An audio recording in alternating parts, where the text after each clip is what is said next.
I don't want to go. Save me, Minnie Riperton pleaded in a crystalline soprano on one of her final songs, 1979's Memory Lane. The televised performance was so powerful that the audience felt something unusual.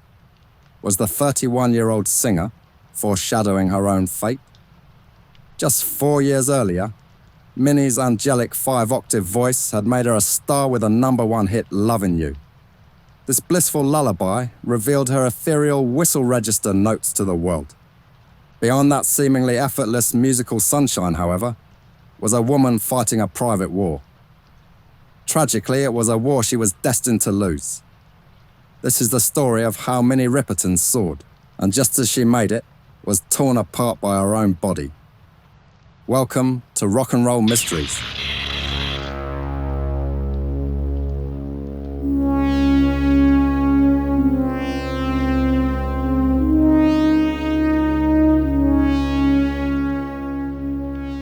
Minnie Julia Riperton was born on November 8th, 1947, and grew up the youngest of 8 children in a very musical family on Chicago's South Side.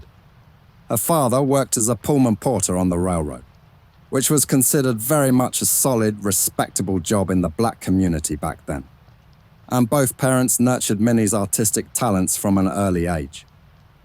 As a little girl, she studied ballet and modern dance, but it was Minnie's singing voice that stood out. She trained in opera at Chicago's Abraham Lincoln Center under the tutelage of Marion Jeffrey, who drilled the teenager on breathing, diction, and phrasing. Jeffrey heard an extraordinary range in Minnie, a supple coloratura soprano that could stretch into the stratosphere, and she encouraged her to pursue the classics. For a while, Minnie sang arias and operettas, and she set herself up for a possible career in the opera. But even as she mastered Verdi, the pull of soul, R&B, and rock was stronger. She wanted its vitality and feel-good energy. "Because I'm a black woman, everyone thinks I should sing the blues," Minnie once said. "But I have nothing to be blue about. I'm not into feeling sad. I'm a happy person." By her mid-teens, she was sneaking off to sing the music she truly loved. At 15, Minnie became the lead vocalist of a local girl group called the Gems. Pretty soon, they began belting out cheerful Motown-style numbers on Chicago's Southside nightclub circuit. The group never broke out, but it opened some doors for Minnie. The Gems evolved into a studio backing ensemble, and soon the aspiring singer was doing background vocals for legends like Etta James, Fontella Bass, Bo Diddley, Chuck Berry, and Muddy Waters at Chess Records. It was a baptism by fire, and, you might say, by funk. Night after night, session after session, the young Minnie gorged on the richness of African-American music in all of its forms. "My life is filled with so many things, and not just exposure to one kind of music," she said years later. "I've been exposed to every kind of music you can imagine, and it's made me an individual." In 1967, Riperton's versatility and 4-octave range, soon to expand even further, landed her the role of lead singer in the Rotary Connection, an experimental psychedelic soul band assembled by Chess executive Marshall Chess. Rotary Connection was unlike anything in R&B at the time. It was a melange of acid rock guitars, orchestral arrangements, and soulful vocals. With Minnie's voice floating and riffing above trippy instrumentals, the group released 5 albums, and even opened for rock powerhouses like Jefferson Airplane. Minnie's voice could be delicate or ferocious, whatever the music called for. But by 1970, after a few years of underground success, Minnie was ready to strike out on her own. She married her collaborator Dick Rudolph in 1969, and she had a son, Mark. After Mark's birth, she started to put her creative energy into writing her first solo material with Dick. That year, working with producer Charles Stepney, she recorded Come to My Garden, an orchestral album that allowed her to unfurl her full vocal flowering. The record was released in late 1970 and had songs like Les Fleurs, in which Minnie sings from the perspective of a blooming flower. It wasn't just a neat conceit for a song, but actually now you could call it a fitting metaphor for the blossoming of her artistry. Come to My Garden would later be hailed as a visionary masterpiece, but in 1970 it barely made a ripple commercially. This is definitely a shame, as it is my personal favourite of her many excellent records. And I'm not alone in that regard, as Les Fleurs has been sampled by hip-hop giants like Nuss and Smith & Wesson. Also, if you caught the 2014 Paul Thomas Anderson adaptation of Thomas Pynchon's novel Inherent Vice, you'll have heard the song on the soundtrack, which is quite interesting as Anderson is married to Minnie's daughter, Maya Rudolph, a very successful actress and comedian. Disheartened by the industry's indifference, Minnie almost gave up hope. She and Dick moved to Florida to raise their growing family.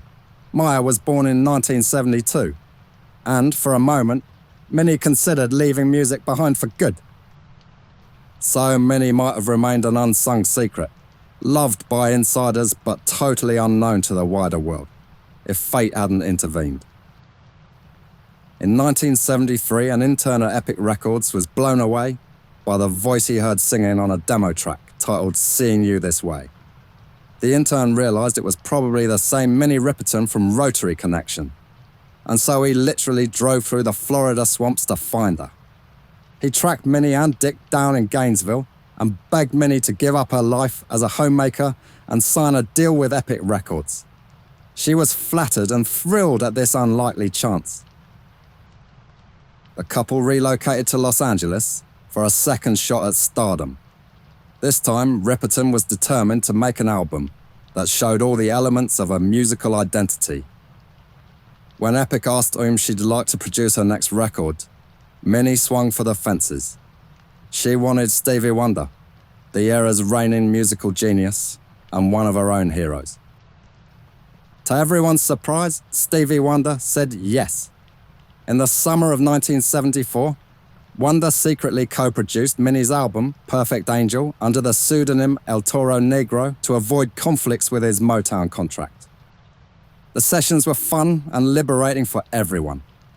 Wonder contributed 2 songs and played keyboards. Minnie, Dick and Stevie put together an album that mixed funk rock, folk and soul as easily as Minnie hit those high notes. The lead track, Reasons, had Minnie belting over a hard funk groove, then even imitating a screaming electric guitar with her voice for a wild finale. Critics would later gush at how eclectic the album was, but early on the singles struggled a bit. For a moment it looked like Perfect Angel might flop, until audiences began responding rapturously to a gentle acoustic ballad tucked in the middle of the record. That song was Lovin' You.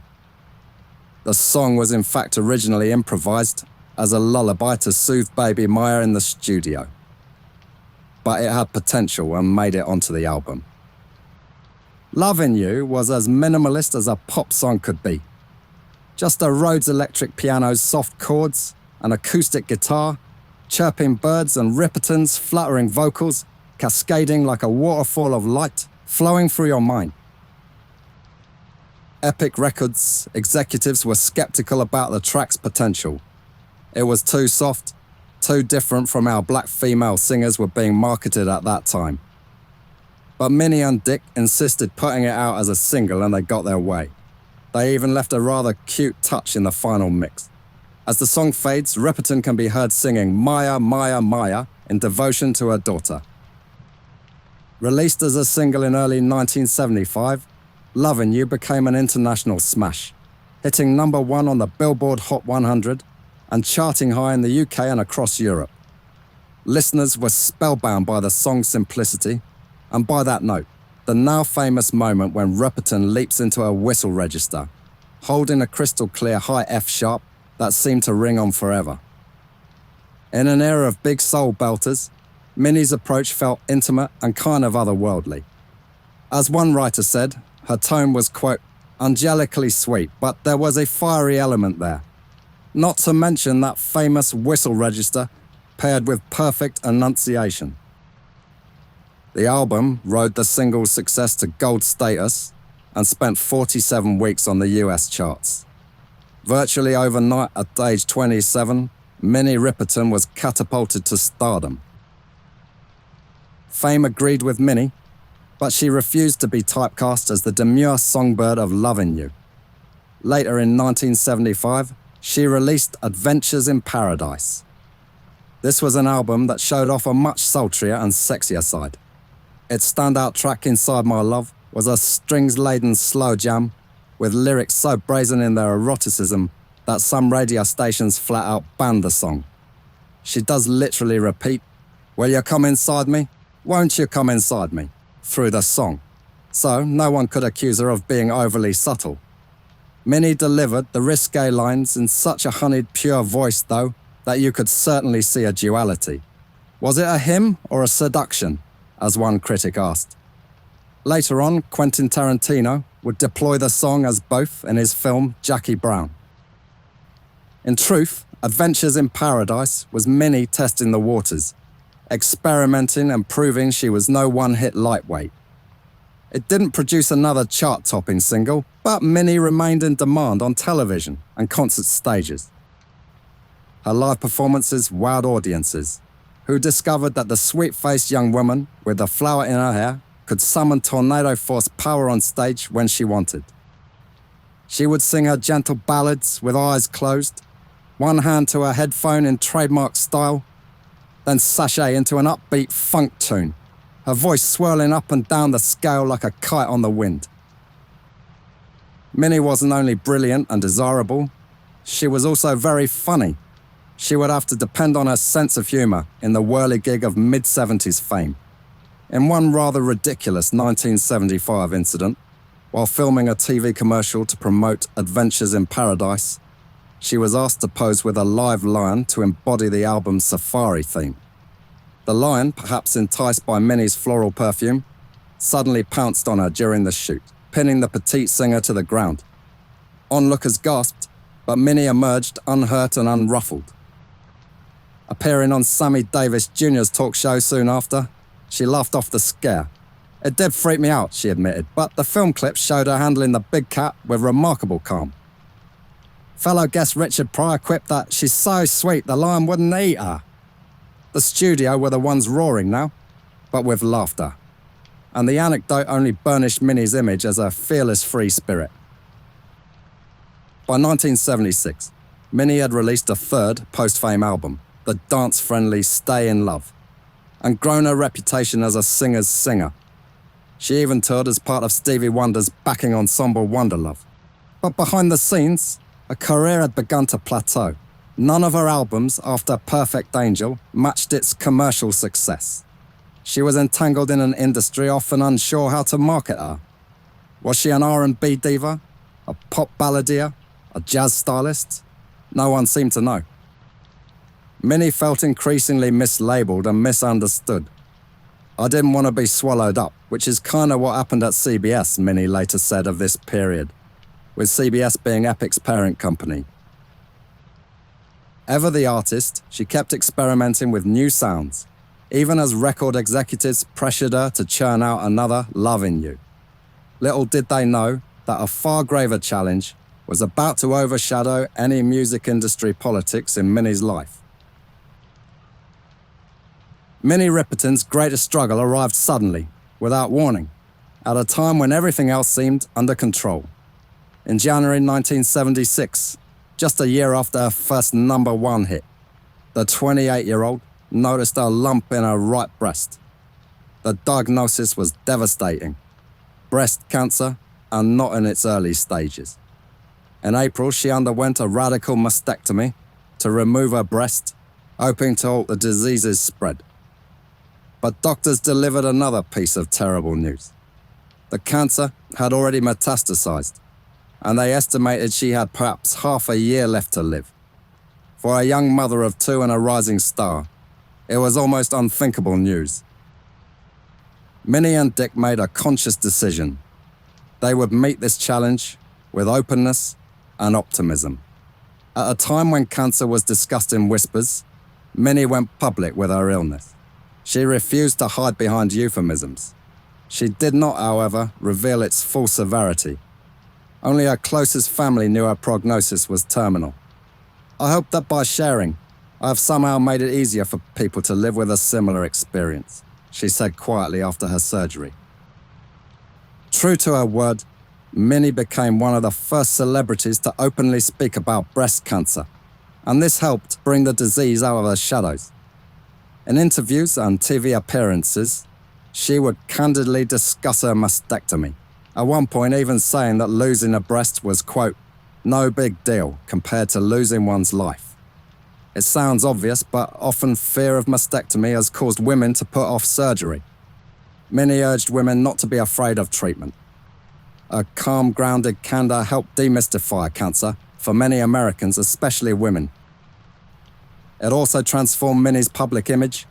People now saw not just a gifted songbird, but a fighter. Even as she battled the cancer, Minnie pushed forward with her career. Within months of surgery and between rounds of follow-up treatments, she was back in the studio, recording new music and on stage performing. Fans who attended her late 1970s concerts often had no idea anything was wrong. The only clue was that Minnie sometimes tucked a tissue into her blouse to dab occasional nosebleeds, which was a side effect of chemotherapy. On her 1977 album, Stay in Love, tracks like Can You Feel What I'm Saying carried an added poignancy, as if she were acknowledging the fragility of life. Still, Minnie refused pity. When journalist David Nathan interviewed her in mid-1979, one ground rule was that her health was off limits. She wanted to focus on her music, not her illness. Minnie did face setbacks beyond her health too. After the dramatic success of Lovin' You, she struggled with the one-hit wonder label that some in the industry unfairly placed on her. Radio programmers, unsure how to categorize a black woman singing flower child pop, sometimes pigeonholed or overlooked her subsequent singles. The modest chart performance of excellent songs like Inside My Love, partly due to conservative radio stations banning it, frustrated Minnie. She was pushing artistic boundaries, but gatekeepers weren't always ready. And although she had a devoted fan base, the broader public largely knew only the soft-focus side of her. By 1978, however, any professional setbacks paled next to Minnie's health situation. Her cancer persisted despite the treatment. That year, the American Cancer Society made her their official honorary spokesman for the campaign year. Minnie got fully into the role, and she went to speak at fundraisers, appeared in public service announcements, and comforted fellow patients.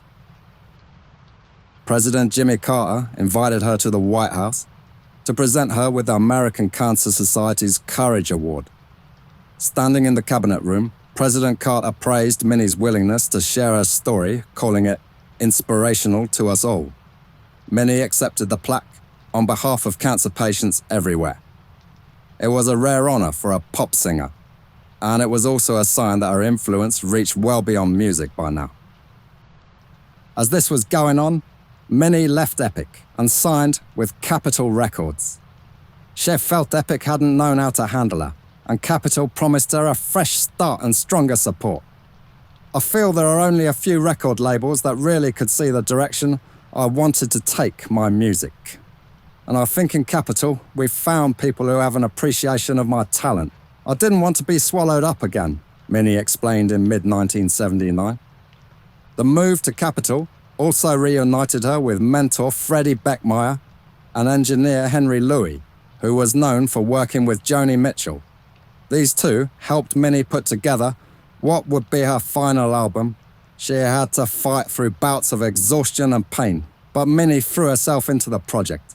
She was determined to prove that even now she was still evolving as an artist. In early 1979, Minnie Riperton entered the studio for what she surely sensed would be her swan song. The album Minnie, released that spring, has a very bittersweet feel in retrospect. Its songs are diverse and lively, from the breezy Brazilian-influenced Lover and Friend to the upbeat disco flirtation of Dancing and Acting Crazy, which even features her children Maya and Mark on background vocals. Minnie's voice on these tracks is as sublime as ever, belying the fact that she often recorded her vocals in short bursts, resting frequently due to the pain she was living through. She was already seriously ill when she began making the Minnie album, and the effort of recording it taxed her greatly. But those who were in the studio recalled that her positive spirit never flagged. She would crack jokes with the band, sip herbal tea for her throat, and insist on doing takes until she nailed the performance. Ever the perfectionist, one song on Minnie would later stand out as a haunting self-epitaph. The track Memory Lane is a gently swaying reflection on nostalgia and letting go. In the bridge, as if overwhelmed by a swell of emotion, Minnie breaks into a wail. I don't want to go, I don't want to go, and then a plaintive save me.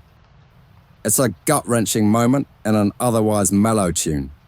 Knowing what we know now, that Minnie was only months from death when she recorded it, it's hard not to read a deeper meaning into those cries. She performed Memory Lane on the Mike Douglas Show in June 1979, one of her last TV appearances, and that moment reportedly brought tears to eyes in the studio audience. Ever the professional, Minnie followed it with a smile and thanks, but viewers could sense the cloud of mortality hanging over her. By the summer of 1979, Riperton's condition had worsened seriously. She had done as much promotion for the Minnie album as her strength allowed, including an HBO concert special and a few interviews. But by June, she was largely confined to home and hospital.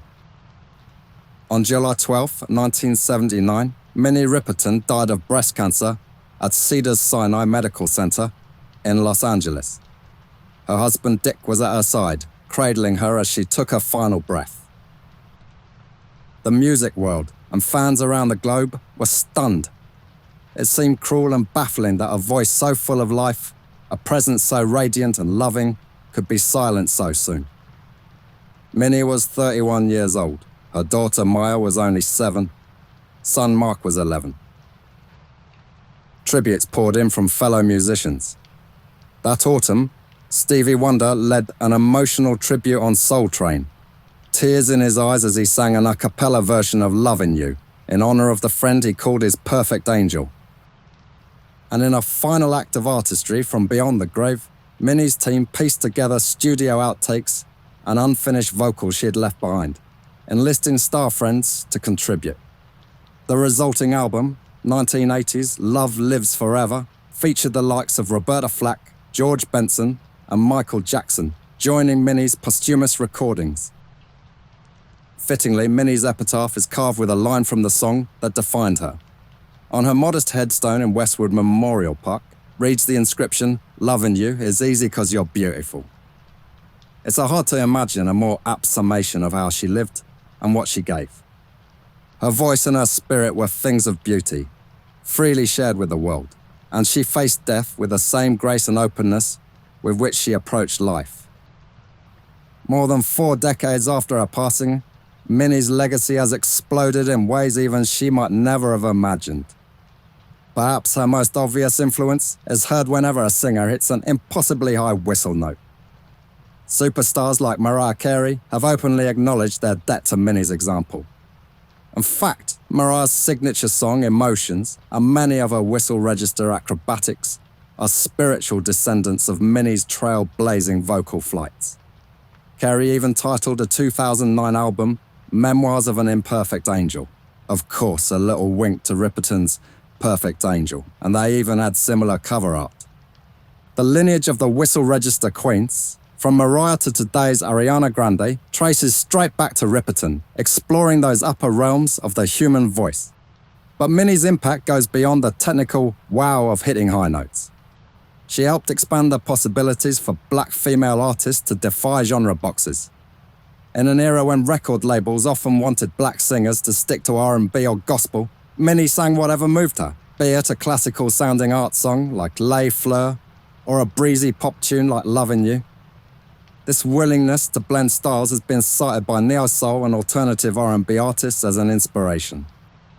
The Quiet Storm radio format that blossomed in the late 70s and 80s, lush, romantic, hybrid R&B, surely also owes a debt to Minnie. Indeed, by the 90s, that once banned song was being sampled by hip-hop producers and covered by younger singers, its frank sensuality now embraced.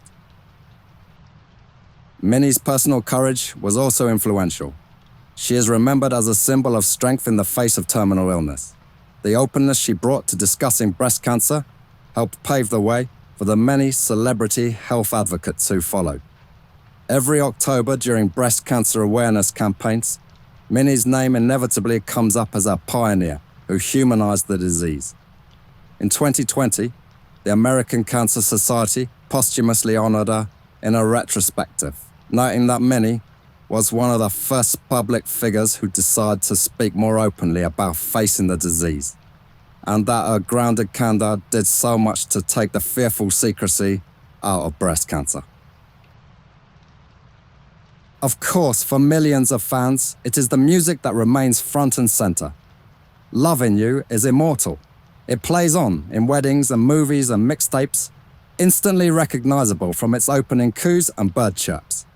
The song has a curious kind of fame. Often people know the melody, even if they don't immediately recall their singer's name. But once you've truly heard Minnie Riperton, you don't forget her name. I'd say dig deeper into her records, and you'll discover the other delights.